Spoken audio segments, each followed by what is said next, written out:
നവകേരള bus ഞായറാഴ്ച മുതൽ service ആരംഭിക്കും. ഗരുഡ പ്രീമിയം എന്ന പേരിൽ കോഴിക്കോട് ബംഗളൂരു റൂട്ടിലാണ് ബസ് സർവീസ് നടത്തുക.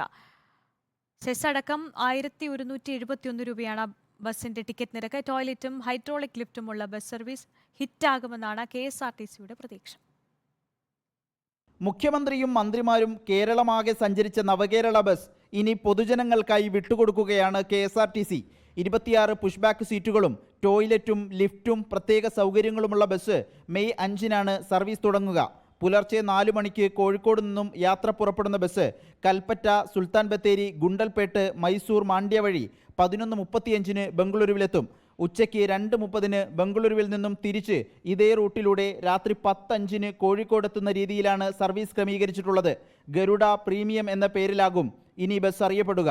കോഴിക്കോട് ബംഗളൂരു യാത്രയ്ക്ക് 1171 രൂപയാണ് സെസ് അടക്കമുള്ള ടിക്കറ്റ് നിരക്ക്. ഇതിനു പുറമെ AC ബസ്സുകൾക്കുള്ള 5% ലക്ഷറി ടാക്സും നൽകേണ്ടി വരും. കോഴിക്കോട്, കൽപ്പറ്റ, സുൽത്താൻ ബത്തേരി, മൈസൂർ, ബംഗളൂരു എന്നിവയാണ് ബസ്സിനുള്ള സ്റ്റോപ്പുകൾ. നാളെ വൈകിട്ട് 6:30-ന് തിരുവനന്തപുരത്തു നിന്നും കോഴിക്കോടേക്ക് സർവീസായി ബസ് കൊണ്ടുപോകുമെന്ന് KSRTC അറിയിച്ചു. നവകേരള ബസ് സർവീസ് വിജയിച്ചാൽ ഇതേ മാതൃകയിൽ കൂടുതൽ ബസ്സുകൾ വാങ്ങാനും ആലോചനയുണ്ട്. സംസ്ഥാന സർക്കാരിൻ്റെ നവകേരള യാത്രയ്ക്കായി 1,15,00,000 രൂപ മുടക്കിയാണ് ഭാരത് ബെൻസിൻ്റെ പുതിയ ബസ് വാങ്ങിയത്.